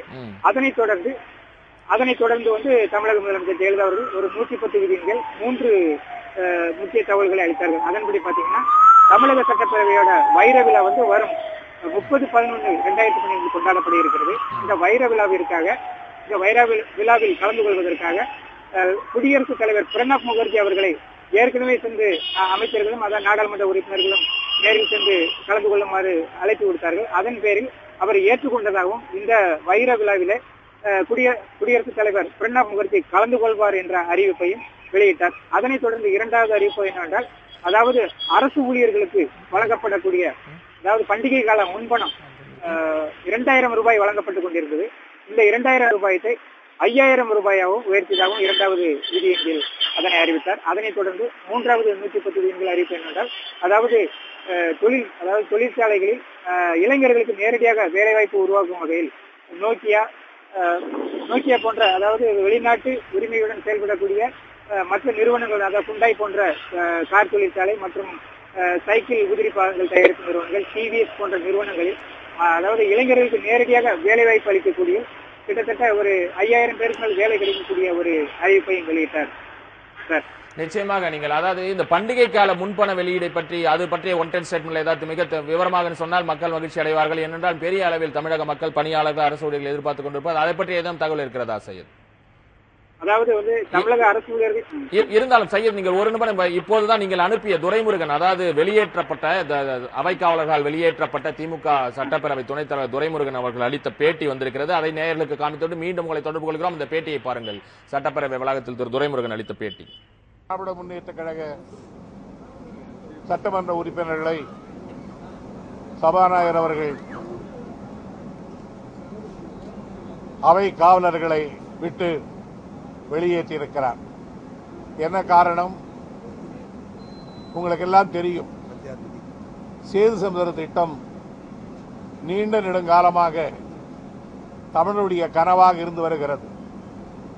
எத்தனையோ கட்சிகளுக்கிடையே மனமாச்சரியங்கள் இருந்தாலும் சேது சமுத்திர திட்டம் வர வேண்டும் என்பதில் யாருக்கும் மாறுபாடு கிடையாது. நேயர்களே, திமுக துணைத் தலைவர் சட்டப்பேரவை துணைத் தலைவர் துரைமுருகன் அவர் வெளியேற்றப்பட்ட விஷயம் பற்றி சொன்னீர்கள். இப்போது தேமுதிக வெளிநடப்பு செய்ததால் தேமுதிக எம்எல்ஏ அனகை முருகேசன் கைது பற்றி பிரச்சனை எழுப்ப முயன்று அனுமதி மறுக்கப்பட்டதால் சட்டப்பேரவையிலிருந்து வெளிநடப்பு செய்த தேமுதிக உறுப்பினர்கள் சட்டப்பேரவைக்கு வெளியே அளித்த பேட்டியை பாருங்கள். அதுவும் உங்களுக்காக. தேசிய முற்போக்கு திராவிட கழகம் என்றைக்கும் பத்திரிகையாளர்களை மதித்து அவர்களை நண்பர்களாக பாவிக்கின்ற இயக்கம் தானே ஒழிய பத்திரிகையாளர்களை மனம் புண்படும்படி பேசுகின்றதோ அல்லது நடந்து கொள்கின்ற இயக்கம் இல்லை என்பதை மட்டும் உங்களிடத்தில் தெளிவுபடுத்த விரும்புகின்றேன். அதேபோல நேற்று சட்டமன்ற கூட்டம் முடிந்தது. சட்டமன்ற கூட்டம் முடிந்தவுடன் நாங்கள் எல்லோரும் எங்களுடைய வாகனங்கள்லாம் வெளியே இருக்கின்ற பொழுது அந்த வாகனத்திலே ஏறி செல்வதற்காக நாங்கள் 5 எம்எல்ஏக்களாக ஒரு வாகனத்தில் ஏறி நாங்கள் எங்களுடைய அலுவலகத்திற்காக சென்று கொண்டிருந்தோம். முதலமைச்சர் நேற்று சட்டமன்றத்திலே பேசுகிறார். வழக்கு பதிவு செய்யப்பட்ட உடனே நீதிமன்றத்திற்கு ஓடோடி முன்ஜாமீன் கேட்கிறார் என்று எங்கள் தலைவரை பற்றி சொன்னார். ஒரு வழக்கு பதிவு செய்யப்பட்டால் வேறு எங்கே செல்ல முடியும்? வழக்கு பதிவு செய்யப்பட்டு நீதிமன்றத்துக்கு சென்று விட்டது. நீதிமன்றத்திலே தான் அதனுடைய நியாயத்தை கேட்க முடியும். நாங்கள் அதற்காக முன்ஜாமீன் கேட்டது அந்த சட்டமன்றத்திலே எந்த நீதிமன்ற அவமதிப்பு வராது என்கின்ற நிலையிலே அவர் அதை கொச்சைப்படுத்தி பேசினார். ஆனால் அவர் பேச்சுக்கும் சொல்லுக்கும் செயலுக்கும் வித்தியாசம் இருக்கும் என்பதற்கு 2 மணி நேரத்தில் விடை கொடுத்திருக்கிறார். நாங்கள் சட்டமன்ற உறுப்பினர் அனைவருமே கார்களிலே சென்று கொண்டு எங்களுடைய அலுவலகத்துக்கு சென்று கொண்டிருந்த பொழுது நேப்பியர் பாலம் அருகிலே ஒரு மிகப்பெரிய ஒரு கொள்ளை கூட்டத்தை பிடிப்பதைப் போல, மிகப்பெரிய ஒரு திருட்டு கும்பலை பிடிப்பதைப் போல, தீவிரவாதிகளை பிடிப்பதைப் போல எங்களுடைய அனைத்து வாகனங்களும் கிட்டத்தட்ட ஒரு 200-300 போலீசாராலே மடக்கப்பட்டு தடுக்கப்பட்டோம். அப்படி தடுக்கப்பட்டு நாங்கள் மடக்கப்பட்டவுடன் இறங்கி என்ன விஷயம் எதற்காக என்று கேட்கின்ற பொழுது எங்களுடைய சட்டமன்ற உறுப்பினர் அனகை முருகேசன் அவர்கள் ஒருவரை தவிர மற்ற அனைவரையுமே குண்டுக்கட்டாக தூக்கி கொண்டு வந்து பாலத்தினுடைய ஒரு முனைக்கு கொண்டு வந்து எங்களை சிறைபிடிப்பதைப் போல பிடித்துக் கொண்டார்கள். அவரை மட்டும் ஒரு வாகனத்தில் ஏற்றிச் சென்றார்கள். நாங்கள் அங்கே இருந்த அதிகாரிடத்திலே கேட்கிறோம், காவல்துறை அதிகாரிடத்திலே, எதற்காக அவரை அழைத்துச் செல்கிறீர்கள், எங்கே அழைத்துச் செல்கிறீர்கள் என்று சொல்கின்ற பொழுது அதற்கு எந்த பதிலும் இல்லை. நாங்கள் கேட்க அங்கே இருக்கின்ற காவலர்களை கொண்டு எங்களை எல்லாம் கீழே தள்ளிவிட்டு மேலே ஏறி மிதிக்கின்ற ஒரு நிலையை உருவாக்கினார்கள். நேயர்களே, தேமுதிக சட்டப்பேரவை கொறடா திரு வி.சி. சந்திரகுமார் அவர்கள் அளித்த பேட்டி, அந்த விளக்கம், ஏன் நாங்கள் வெளிநடப்பு செய்தோம், தேமுதிக ஏன் வெளிநடப்பு செய்தது, அனகை முருகேசன் கைது செய்யப்பட்டது நியாயமா என்பதெல்லாம் விளக்கி அவர் அளித்த சட்டப்பேரவை வளாகத்திலிருந்து வெளிநடப்பு செய்த பிறகு அந்த வளாகத்தில் அவர் அளித்த பேட்டியை பார்த்தீர்கள். நேயர்களே, நமது சையத் சட்டப்பேரவை வளாகத்தில் காத்திருக்கிறார். முதலமைச்சர் அளித்த அந்த 110 ஸ்டேட்மெண்ட், 110 விதி, சட்டப்பேரவை விதி 110 கீழ் முதலமைச்சர் அளித்த 110 அறிக்கையில் ஒரே ஒரு விஷயம் மட்டும் தவறிவிட்டார். அந்த தகவலை அளிக்க அவர் காத்திருக்கிறார். சையத், அதாவது பண்டிகை கால முன்பணம் பற்றி அந்த விதி 110 அறிக்கையில் முதலமைச்சர் அறிவித்தார் அல்லவா, அதை பற்றி சுருக்கமாக நீங்கள் சொன்னால் நம் சட்டப்பேரவை ஏறக்குறை சட்டப்பேரவை நிகழ்ச்சிகளை முடிவுக்கு வரலாம். அதாவது அரசு ஊழியர்களுக்கு ஏற்கனவே 2000 ரூபாய் மட்டும் பண்டிகை கால முன்பணமாக வழங்கி கொண்டு இருந்தார்கள். இது கடந்த காலங்களில் சில காலங்களுக்கு முன்பு இது அவங்களுக்கு போதியதாக இருந்தது. இந்த சூழ்நிலையில் தற்போதைய காலத்தில் விலைவாசி உயர்வு, இது போன்ற விலைவாசி உயர்வில் இவர்களால் அந்த பணத்தை வைத்து சமாளிக்க முடியவில்லை என்ற வேளையில் இவர் 10,000 ரூபாய் எங்களுக்கு வேண்டும் என்று அரசுக்கு ஏற்கனவே அரசு ஊழியர்கள் சங்கங்கள் பல சங்கங்களும் கோரிக்கை விடுத்திருந்தது. அதனை ஏற்றுக்கொண்ட தமிழக முதலமைச்சர் ஜெயலலிதா அவர்கள் இந்த ஒரு அறிவிப்பை அறிவித்திருக்கிறார்கள். ஐயா, நிச்சயமாக நீங்கள் நல்ல செய்தி கூட சொல்லி இருக்கிற நிறைய அரசு ஊழியர்கள் பணியாளர்களுக்கான ஒரு தகவலை சொல்லியிருக்கள். பண்டிகை கால போனஸ் முன்பண விவகாரம் நிறைய தகவல்கள் சட்டப்பேரவை வளாகத்திலிருந்து நீங்கள் அதாவது நிறைய விஷயங்கள் வெளிநடப்பு ஒன்று, தேமுதிக வெளிநடப்பு, திமுகவின் வெளியேற்றம், அது மட்டுமல்ல தேமுதிக உறுப்பினருக்கு எதிரான ஒரு உரிமை மீறல் விவகாரம், இது போன்ற பல்வேறு விஷயங்கள் முதலமைச்சர் வெளியிட்ட 110 விதி எண் 110 விதிகள் போல பல்வேறு விஷயங்களை நீங்கள் வெளியிட்டிருக்கிறீர்கள். சட்டப்பேரவை மழைக்கால கூட்டத்தொடர் எவ்வளவு சூடும் சுவையுமாக எவ்வளவு பரபரப்பாக போய் கொண்டிருக்கிறது என்பதை உங்களது தகவல்களும் நீங்கள் அனுப்பிய அந்த காட்சிகளும் பேட்டிகளும் ஒரு தகவல் நிச்சயமாக சொல்லுங்க.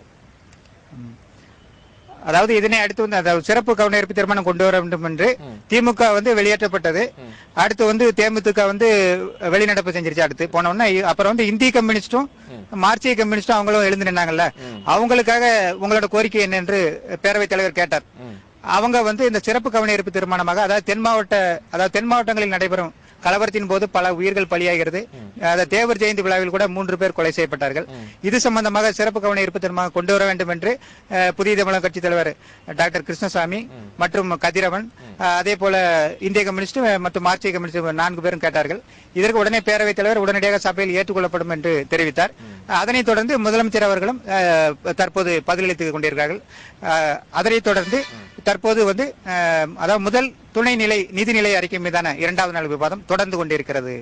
கண்டிப்பாக அதாவது கடைசியாக நீங்கள் சொன்னாலும் கூட மிக முக்கியமான ஒரு விஷயம், தென் மாவட்டம் பதற்றத்தின் பிடியில் இருக்கிறது. தேவர் குரு பூஜையில் எப்படி வன்முறை வெடித்தது அதை பற்றி ஒரு சிறப்பு கவன ஈர்ப்பு தீர்மானம் கொண்டு வர வேண்டும் என்று தென் மாவட்ட எம்எல்ஏக்கள் குறிப்பாக டாக்டர் கிருஷ்ணசாமி போன்றவர்கள் சொல்லியிருக்கிறார்கள்.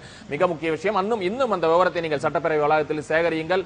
முழு விவரம் வந்த பிறகு மீண்டும் உங்களை நாங்கள் தொடர்பு கொள்கிறோம். நன்றி. பல்வேறு தகவல் அளித்தமைக்காக நன்றி சார்.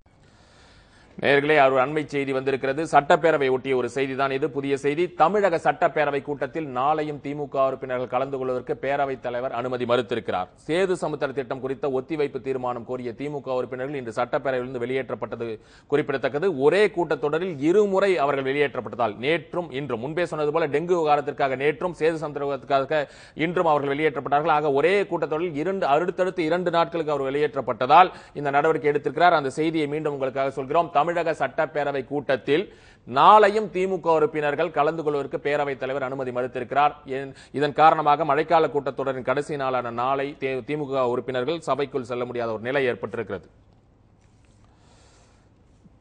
நேயர்களே, இனி அடுத்த ஒரு செய்தி. தகவல் அறியும் உரிமை சட்டத்தின் கட்டுப்பாடுகளை சற்றே தளர்த்துவது பற்றி மத்திய அமைச்சரவை இன்று கூடி தற்போது ஆலோசித்துக் கொண்டிருக்கிறது. இது பற்றிய விவரங்கள் நிறைய தகவல் கிடைத்திருக்கின்றன. அவற்றையெல்லாம் சேகரித்து வைத்துக் கொண்டு செய்தியாளர் அறையில் நமது செய்தி அறையில் காத்திருக்கிறார் மூத்த செய்தியாளர் சுந்தரராஜன். அவரோட கேட்போம். சார் வணக்கம். வணக்கம் சார். பாத்தீங்கன்னா தகவல் அறியும் உரிமை சட்டம் என்பது ஒரு பொக்கிஷம். இன்னும் பார்க்க போனால் பல்வேறு சர்ச்சைகளில் சிக்கிய பல்வேறு ஊழல் குற்றச்சாட்டுகளில் சிக்கிய UPA 1 and 2 ஐக்கிய முற்போக்கு கூட்டணி அரசு 1 மற்றும் 2 மிகப்பெரிய சாதனையாக நாட்டுக்கு அளித்த ஒரு நல்ல விஷயமாக தகவல் அறியும் சட்டம் கருதப்படுகிறது. இதில் என்ன மறுமலர்ச்சி, இன்னும் அதை எப்படி விரிவாக்கம் செய்வது குறித்து ஆலோசித்துக் கொண்டிருக்கிறது அமைச்சரவை. அதை பற்றி விரிவாக சொல்லுங்கள் சார். அதாவது இந்தியா ஒரு மிகப்பெரிய ஒரு ஜனநாயக நாடு. இந்த நாட்டினுடைய நடவடிக்கைகள், அரசினுடைய நடவடிக்கைகள் இதுவரை அந்த மக்களுக்கு அந்த பெரும் உரிமை இல்லாமல் இருந்தது. அந்த உரிமை வேண்டும் என்று எதிர்க்கட்சிகள் நடத்திய அந்த கோரிக்கையின் பலனாக 1960ஆம் ஆண்டில் இந்திய தகவல் அறியும் உரிமை சட்டம் RTI என்று ஆங்கிலத்தில் சொல்கிறார்கள். அதாவது ரைட் டு இன்ஃபர்மேஷன் ஆக்ட் என்று சொல்கிறார்கள். இந்த ஆக்ட் நிறைவேற்றப்பட்டது. இதன்படி ஒரு சில கட்டுப்பாடுகளுக்கு உட்பட்டு அந்த சட்டம் நிறைவேற்றப்பட்டது. அது இப்பொழுதும் நடைமுறையில் இருக்கிறது. அந்த நடைமுறையில் இருக்கும் சட்டங்களில் இன்னும் தளர்வுகள் வேண்டும் அப்படி என்று விரும்புகிறார்கள். உதாரணமாக சோனியாவின் மருமகன் மீது சில குற்றச்சாட்டுகளை எடுத்துரைத்தார் கெஜ்ரிவால். இந்த கெஜ்ரிவாலுக்கு இந்த தகவல்கள் எப்படி கிடைத்தது? இதே RTI மூலம் அவர் அரசை அணுகி மத்திய மாநில அரசுகளுடைய அந்த தகவல் அறியும் ஆணையத்தை அணுகி அந்த தகவல்களை பெற்றிருக்கிறார். அதனால இது ஒரு முக்கியமான ஒரு அம்சமாக விளங்குகிறது.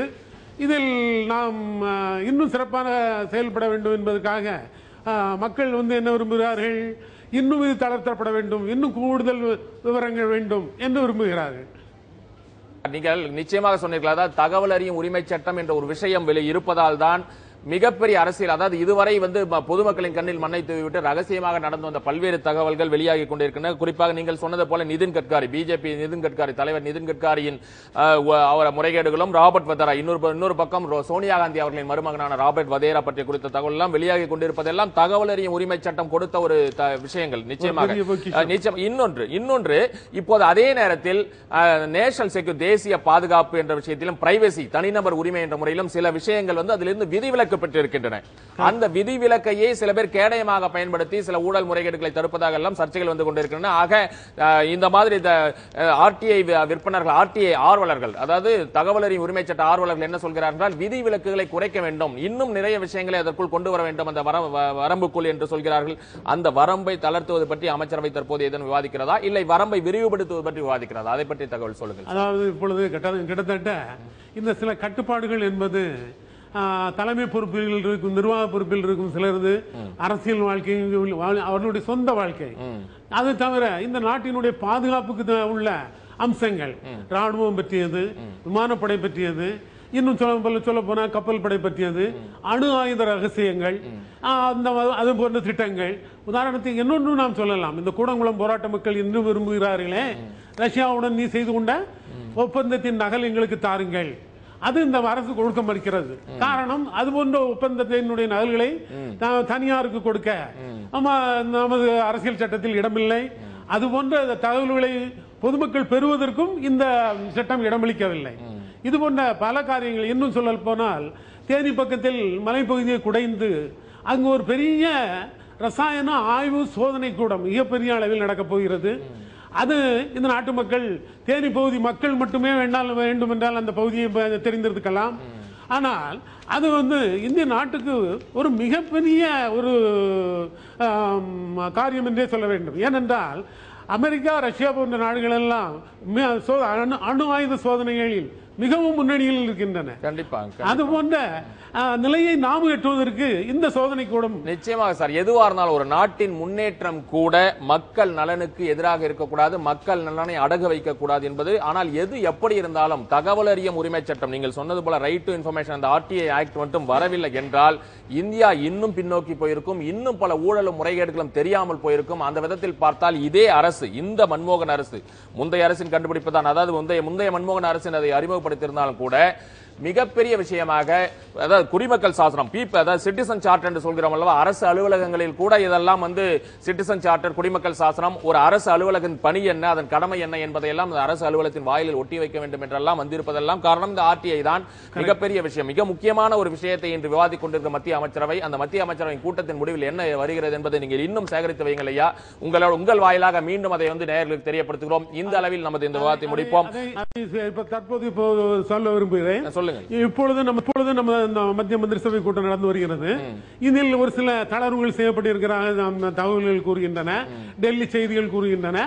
ஆனால் அதில் என்ன விதமான தளர்வுகள் என்பது இன்னும் வெளியாகவில்லை. அது இன்னும் 10 நிமிஷமோ 15 நிமிடங்களிலோ கூட அந்த தகவல் முழு விவரங்கள் தெரிய வரும். கண்டிப்பாக நாம் அதை முழுமையாக சேகரித்து நேயர்களுக்கு முழுமையாக வழங்குவோம். மிக்க நன்றி சார், மிக்க நன்றி. கடந்த ஞாயிற்றுக்கிழமை அமைச்சரவை பெரிய அளவில் மாற்றியமைக்கப்பட்டது நினைவிருக்கும். அதில் புதிதாக 17 பேர் அமைச்சரவையில் சேர்க்கப்பட்டார்கள். இந்நிலையில் தற்போது புதிதாக மாற்றியமைக்கப்பட்ட அமைச்சரவை சகாக்களுடன் டெல்லியில் பிரதமர் மன்மோகன் சிங் இப்போது ஆலோசனை நடத்தி வருகிறார். அந்த செய்தி மீண்டும் உங்களுக்காக. கடந்த ஞாயிறன்று விரிவாக்கம் செய்யப்பட்ட, புதிதாக சேர்க்கப்பட்ட, புதிய அளவில் உருவாக்கப்பட்ட மத்திய அமைச்சரவையில் அதில் 17 பேர் சேர்க்கப்பட்டார்கள். தற்போது புதிதாக மாற்றியமைக்கப்பட்ட அமைச்சரவை சகாக்களுடன் டெல்லியில் பிரதமர் மன்மோகன் சிங் இந்த நொடியில், இந்த நிமிடத்தில் டெல்லியில் ஆலோசனை நடத்தி வருகிறார்.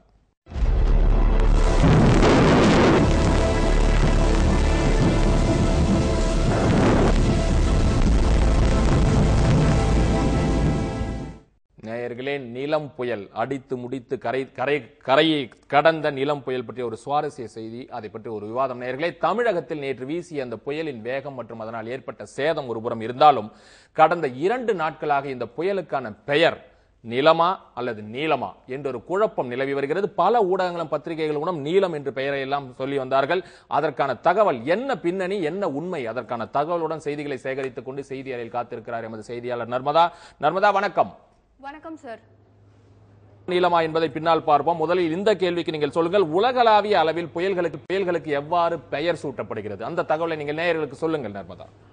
உலகளாவில் ஏற்படும் இயற்கை பேரிடர்களுக்கு பல வருடங்களாக வித்தியாசமான பெயர்களை வைத்துக் கொண்டு வருகிறார்கள். இதன் அடிப்படையில் உலகில் ஏற்படும் புயல்களுக்கு 1945ஆம் ஆண்டு முதல் பெயர்களை வைத்துக் கொண்டு வருகிறார்கள். இந்திய பெருங்கடலில் ஏற்படும் பெரிய புயல்களுக்கு 2004ஆம் ஆண்டு முதல் பெயர்கள் இடம்பெற்று வருகின்றன. உலக வானிலை மையத்தில் உறுப்பினராக இருக்கும் நாடுகளின் சுழற்சி முறையில் இந்த பெயர்களை வைத்து வருகின்றன. இதன் அடிப்படையில் 2005ஆம் ஆண்டு ஏற்பட்ட புயலுக்கு பனோஸ், 2008ஆம் ஆண்டு ஏற்பட்ட புயலுக்கு நிஷா, 2010ஆம் ஆண்டு ஏற்பட்ட புயலுக்கு ஜால் மற்றும் கடந்த ஆண்டு தமிழகத்தையும் உருக்கிய புயலுக்கு தானே என்று பெயரிடப்பட்டுள்ளது. கண்டிப்பாக மிக மிக அழகான பெயர்களை எல்லாம் நீங்கள் சொல்லிக் கொண்டீர்கள். பெயர்கள் தான் அழகு, ஆனால் ஏற்படும் அழிவுகள் மிக பயங்கரமானவை. இப்போது நாம் உலக அளவில் விட்டுவிட்டு சப்கான் என்று, அதாவது சப்கான்டினென்ட், இந்திய துணைக்கண்டம் என்று சொல்லப்படுகிற பகுதிக்கு வருவோம். இந்திய கடல் பகுதியில் உருவாகும் புயல்களுக்கு எந்த அடிப்படையில் பெயரிடப்படுகின்றன, அதை பற்றி சொல்லுங்கள். இந்திய பெருங்கடலில் ஏற்படும் புயலுக்கு தனியாக ஒரு குழு இருக்கு. இந்த குழுல 8 நாடுகள் உறுப்பினராக இருக்கிறாங்க. அதுல பாத்தீங்கன்னா Bangladesh, India, Pakistan, Myanmar, Thailand, Oman ஆகிய நாடுகள் இடம்பெற்றிருக்காங்க. இந்த நாடுகள் சுழற்சி முறையில் ஒவ்வொரு வாட்டியும் பெயர்களை வைப்பாங்க.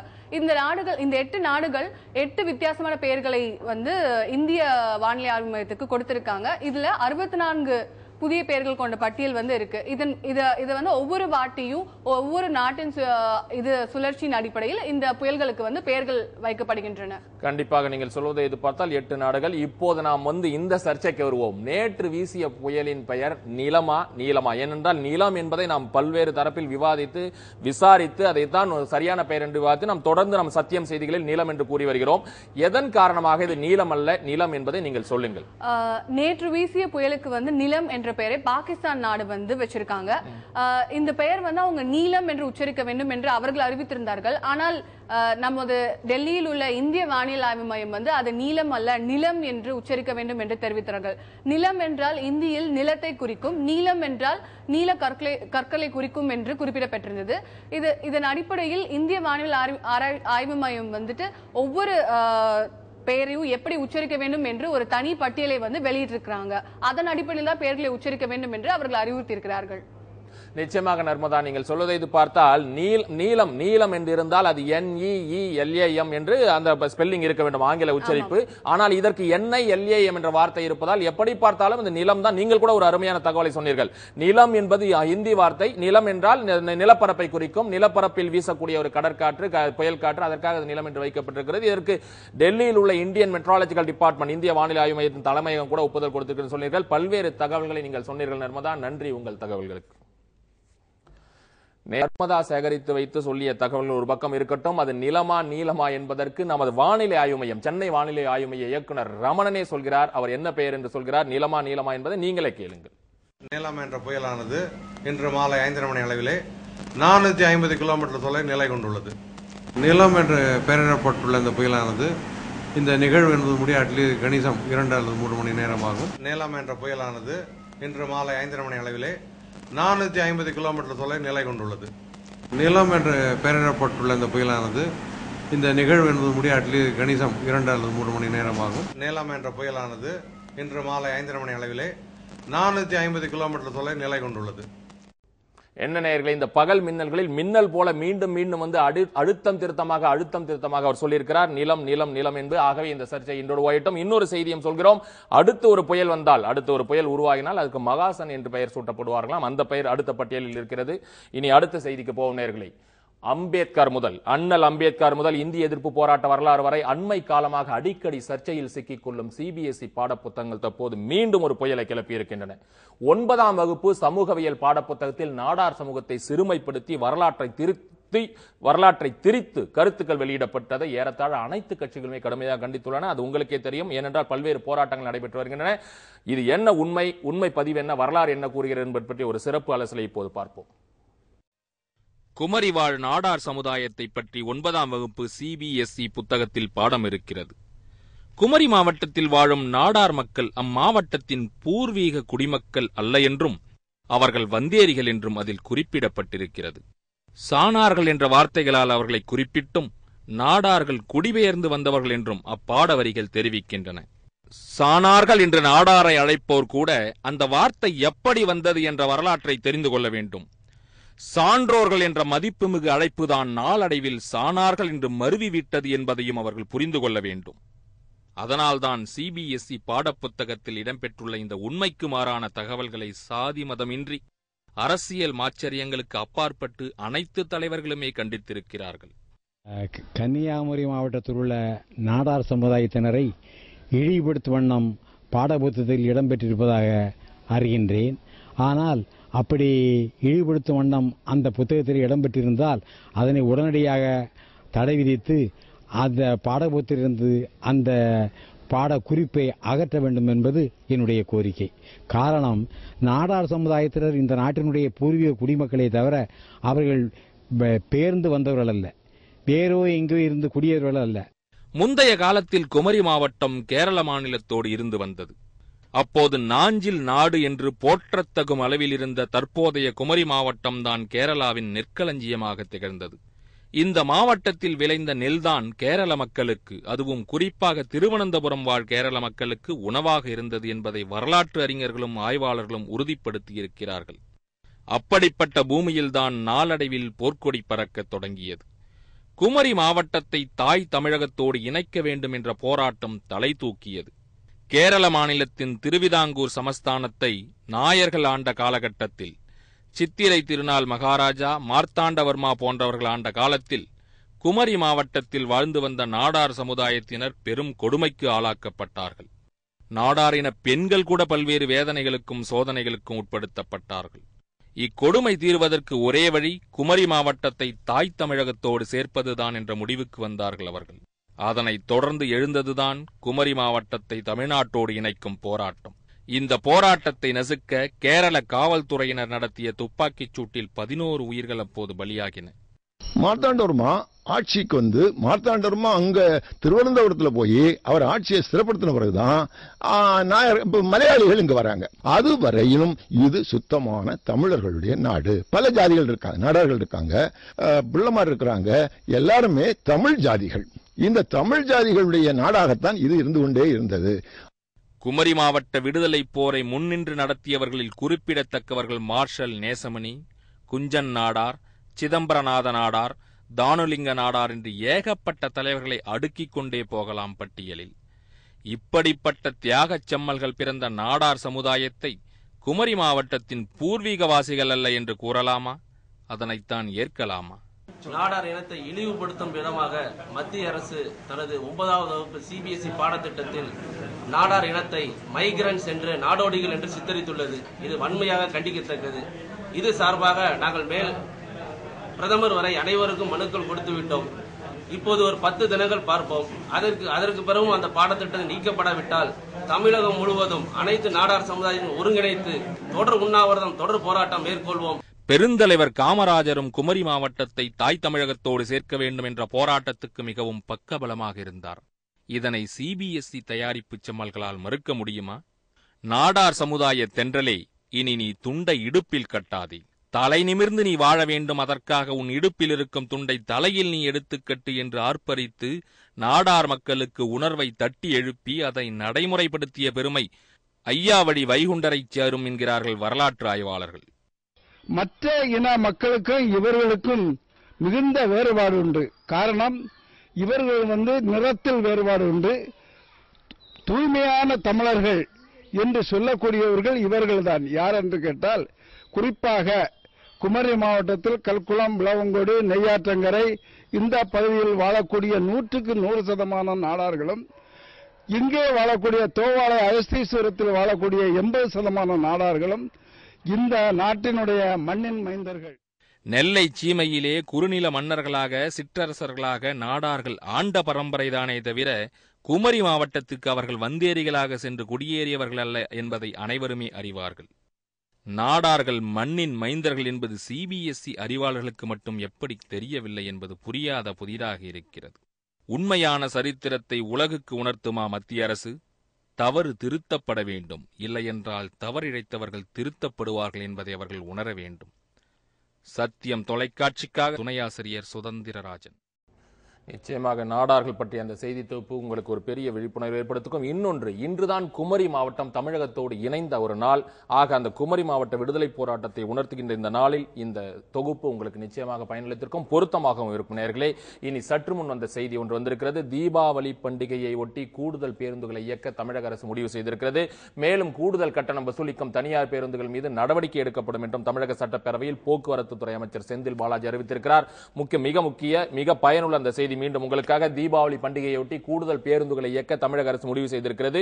மேலும் கூடுதல் கட்டணம் வசூலிக்கும், அதாவது தீபாவளி பண்டிகையின் அந்த கூட்டத்தை பயன்படுத்தி கூடுதல் கட்டணம் வசூலிக்கும் தனியார் பேருந்துகள் மீது கடும் நடவடிக்கை எடுக்கப்படும் என்றும் தமிழக சட்டப்பேரவையில் போக்குவரத்து துறை அமைச்சர் செந்தில் பாலாஜி சற்று முன்னர் அறிவித்திருக்கிறார். என்ன நேயர்களே, எப்படி இருந்தது இன்றைய பகல் மின்னல்கள்? அன்னை ஜுவல்லர்ஸ் தூத்துக்குடி வழங்கிய இந்த பகல் மின்னல்கள் உங்கள் கண்களை உறுத்தாத, கருத்துக்களை திணிக்காத, உள்ளதை உள்ளபடி உள்ளம் கவரும்படி அமைந்த பகல் மின்னல் செய்தி படைப்பை பகல் 12 மணிக்கு தினந்தோறும் தவறாமல் பாருங்கள். அதன் சுவையை பருகுங்கள். மீண்டும் சந்திப்போம் பகல் மின்னல்களில். வணக்கம்.